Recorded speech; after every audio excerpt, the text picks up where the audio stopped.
Hello and welcome to Leadership is Female with Emily and Paige. We are so excited. How excited are we, Paige? We're so excited. We are fired up. We've been waiting to record this for so long, Emily.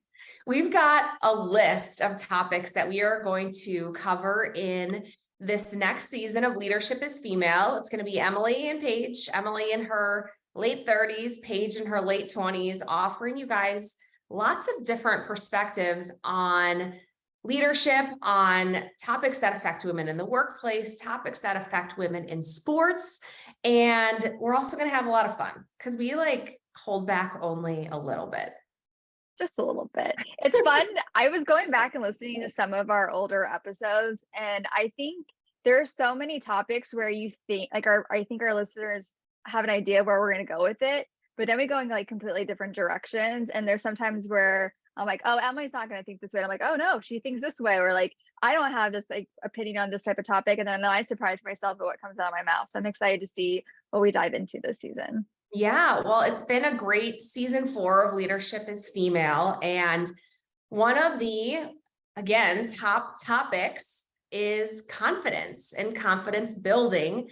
And it's been such a thread through all 111 episodes of Leadership is Female, because it's the one thing that it seems if a woman can practice and grow her confidence, she can make it.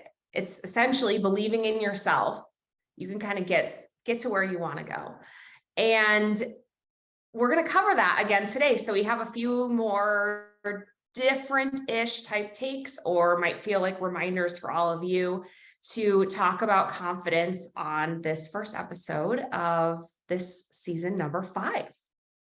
Let's do it. But I think we do have to touch on the theming of confidence, and we have to shout out to Emily, because on the day that we're recording this podcast, she is only 93,000 views short of reaching 1 million views on her TED Talk that talked all about confidence and her steps to confidence. So we got to start on that note too, Emily. So kudos to you.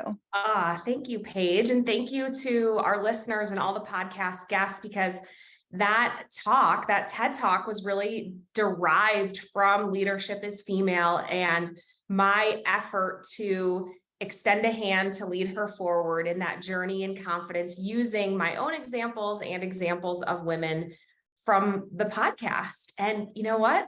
The audience freaking loves it. TEDx called and said, hey, we're going to hold on releasing your video. That's the bad news. But the good news is we're holding because we want to promote it, because we really liked your energy and your message and all that you had to say. And so it went out in August, and now a few months later, we're approaching 1 million views, which is just so awesome. But also it's not surprising, because the women that come on this show are just so dynamic, and they have so much to say and just distilled down that best information. And I confidently got on stage and delivered the talk, and it's been fantastic. So the proof is in the numbers, I think. We're pretty excited about that, and can't wait to do more. Can't wait to share more and help all of you guys reach your full potential in your career. So today, in talking about confidence, I had a couple of quotes. I can't help myself, but I want to start from the first one. I'm going to open with a quote. The moment you doubt whether you can fly, you cease forever to be able to do it. And that's it in a nutshell. The moment that you're not believing in yourself about what you can accomplish, it's never going to happen. No one can do it for you. So let's talk about reasons that might keep you from flying. And I think the first one, as much as I love our old friend social media, spending too much time on social media can create this horrible disease called comparisitis. Mm-hmm. And that is opening your phone and reviewing what everyone has posted, and then starting to compare it to where you're at. And I want you to take notice of your mood. This is one thing that I've done in the last year. if I feel like I want to open my phone and look at Instagram, like, okay, how am I feeling now? Like, why am I opening it? First of all, am I bored? Am I trying to look up something that I want to buy? That's usually number one. And then I start scrolling.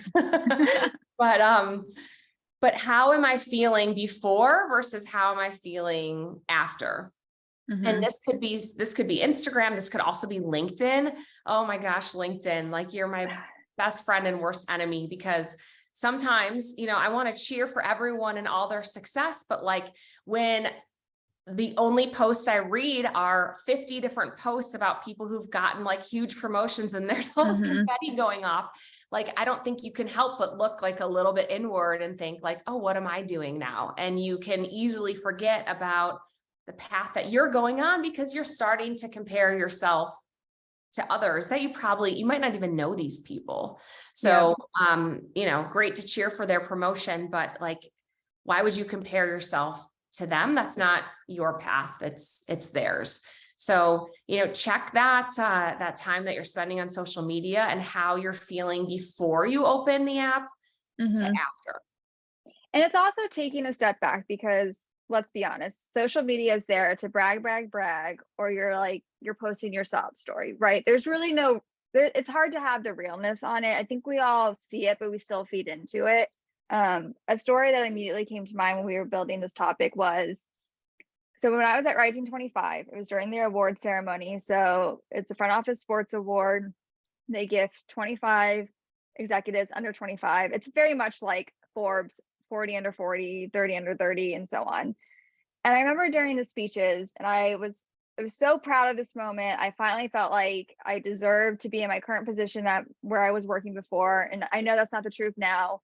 And I was ready to do my speech. And the person before me, and this is no ill will, she mentioned in her speech, I hope to see you all at 30 under 30. And I remember just sitting there like, well, geez, now I've got to do this all over again and get another award. Like, why can't I just enjoy this award right now? And I just started to like spiral in that moment. So something that was really happy and exciting, and I was excited to promote on myself, now it turned into this like, I got to get the next thing. I got to get the next promotion. I need to have that higher title. And as I continue to network with this amazing group of individuals, we're all going in completely different directions. There are some that are VP level now that aren't even 30. There are some that are in the same position when they won the award, which is great too. So I think when you're seeing these achievements online, that's great, support them, but also know that just because that's their path doesn't mean it has to be your path. And it's just not your time yet, and that's okay. And you need to be able to like separate yourself from all the excitement on social media and not let yourself get tied into it, because there probably are great things going on in your career, but now you're trying to catch up with someone else when there's no need to. Paige, that totally reminded me of when I was the GM of a minor league baseball team. The first question I would get asked is, when are you going to be the GM of a major league baseball team? I was like, okay, first of all, it's not the same job. No, gosh. At all. But it was immediately like, oh man, I thought we were going to talk about business and fan opportunity and like career paths. And now I'm rocked back on my heels, like thinking about the fact that I will never be a Major League Baseball GM. I can confidently say that because the job is like not the same whatsoever. No, it's tough. And it's like, man, this is never going to be enough. Like, I feel for all the women out there, like if they are professional, it's like, well, why aren't you married? Why aren't you having kids? I mean, this could spiral, but yeah. End of the day, watch yourself on social media, watch yourself on LinkedIn, and just, I love what's the feeling you're taking away from that experience.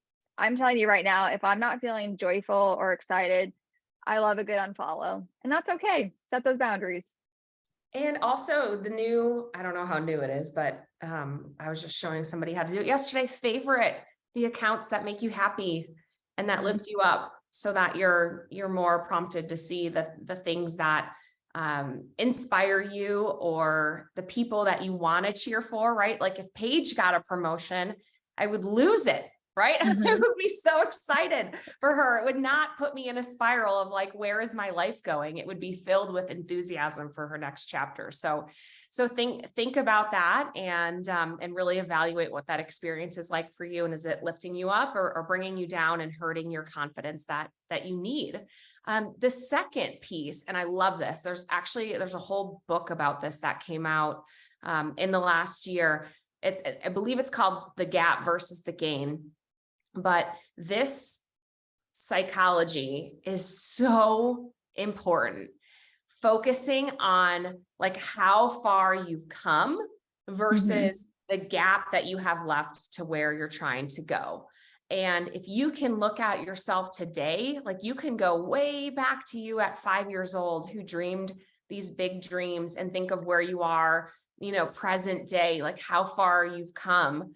And it is remarkable. Like maybe you're not president of XYZ company yet, but where you are today is such a growth, exponential growth from when you were at, the previous stage. So focusing on the gain, not the gap of the goal. The only way to bridge that gap in that goal is diligent work day by day. But if you're focusing on the totality of that space between today and the time when you reach, it can devour you.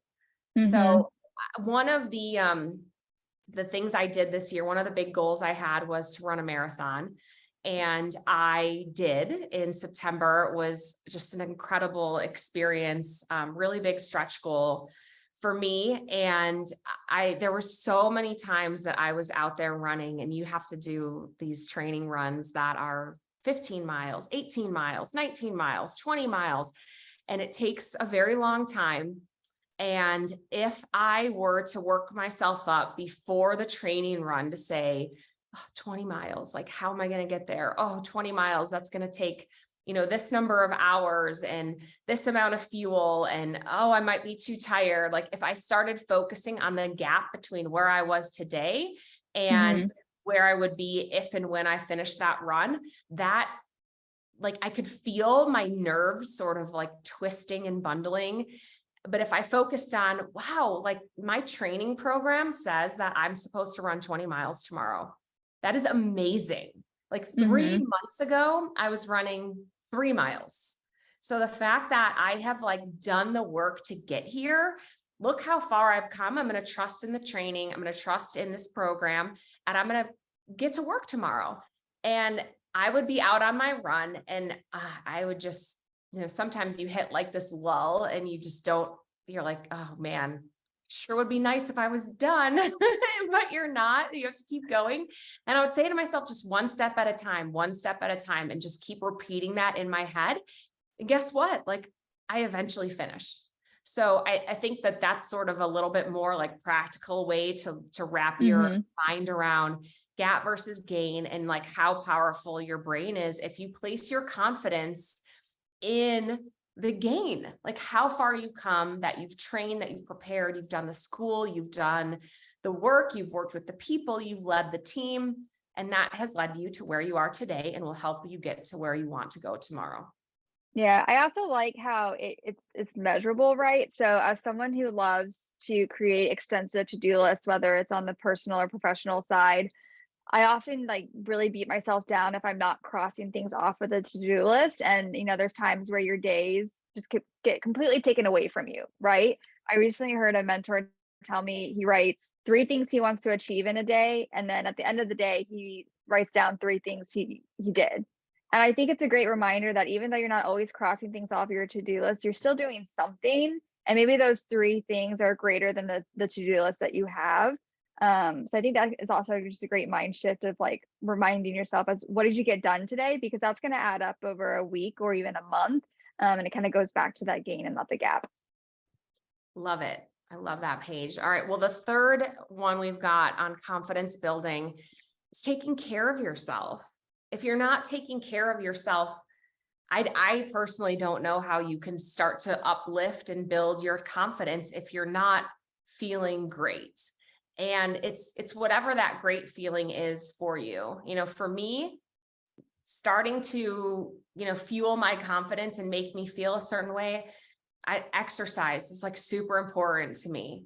I like to have my hair done. It never feels good when I have like 6 inches of roots, Another one for me is my nails. It's not like I have to go to a nail salon, but I don't like all my nail polish like chipped off. Like it's that piece of appearance that helps me to stand up as that confident woman. I don't want to be like picking at my nail polish like before I'm going to give a presentation, and it's sort of metaphorically like chips away at that confident exterior. If you're worried that your nails look bad, or you didn't wear the right clothes to work that day and you have to make like a big presentation, certainly find that confidence in yourself without those things, but help yourself out by knowing what it is that you need in order to feel like your best self. Yes, I'm a huge morning ritual person. Like, if I don't get my 30 minutes with Savannah and Hoda from the Today Show, I just like cannot function the rest of the day. So setting that time to get your mind right, not going in on social media or checking your email first thing in the morning, like whether this is you're more of a morning person or an evening person, I think that time too can also like prepare yourself for the next day.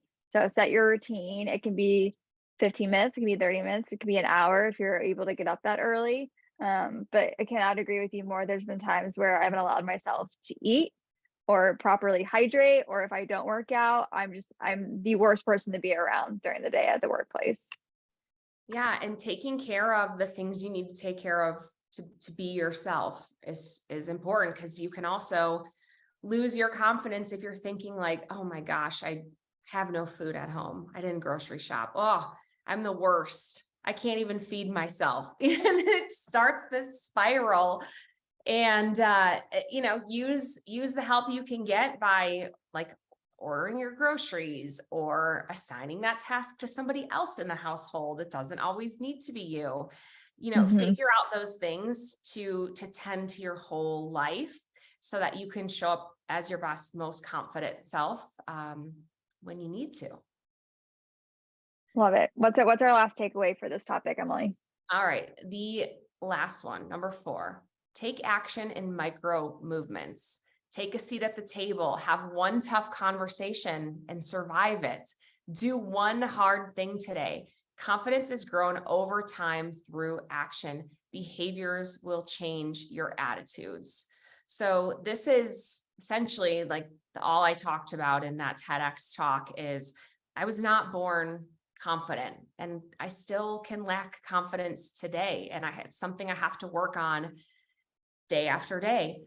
And it comes through micro movements. Behaviors truly change attitudes, because when you can see yourself behaving in a certain way, you start to feel that shift in your attitude. So having the tough conversation, right? Like we've all been in the office and not wanted to say, talk to somebody underneath us and deliver bad news, or ask them to like dress differently. That's always such an uncomfortable conversation. Or bring up a topic that like you just do not want to talk about, or tell somebody they have to work on the weekend. You're like, oh my gosh, I'd rather leave than have this discussion. But if you do it and you survive, like it feels like one more notch, like in the confidence marking pole, like, okay, I did it. And now I can move forward. I know I can do that hard thing. Taking a seat at the table. I'm not metaphorically speaking, it's actually taking a seat at the table. The action of going into a meeting, being the one to stick out and shake your hand and introduce yourself, and confidently sitting down at the table and not waiting for the seats to be filled by everybody else in the room before you do. That is a confident behavior. And time after time, action after action, it will begin to shift your attitude into that leader and more confident person that you want to be. Yeah. And something to help with some of those tough conversations, or if you have to like cross off a tough to do that day, I always keep I call it my woohoo folder. So anytime I've gotten really good feedback from a client, my boss, a coworker, if I've had a tough conversations with a staff member and we've had like a recap note over Slack or a text, I'll screenshot those moments and keep it in the folder in case I know I'm preparing to go into something, and just remind myself that it does pan out, it does work. It's not the end of the world. They might not see it now, but maybe they'll come back in a month and say, hey, I really appreciated you doing that for me. That could be a great little like internal pep talk. I love that. That I can't remember what episode number she was, but Lisa Motley from the Las Vegas Convention and Visitors Authority. She's incredible. She's putting on One of the best. major sporting events in the city of Las Vegas.